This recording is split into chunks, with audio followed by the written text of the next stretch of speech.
Seleb TikTok Chandrika Chika diperiksa terkait kasus dugaan pengeroyokan yang dilakukan pengusaha Putra Siregar dan pemain sinetron Rico Valentino terhadap korban N. Chandrika Chika diperiksa selama 2 jam dan menjawab 20 pertanyaan penyidik di Polres Metro Jakarta Selatan, Kamis, tanggal 21 April tahun 2022.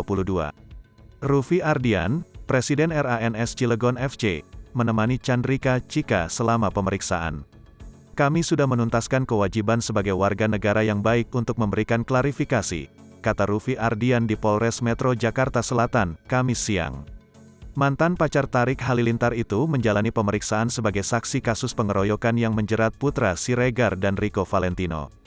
Alhamdulillah lancar, ucap Chandrika Chika.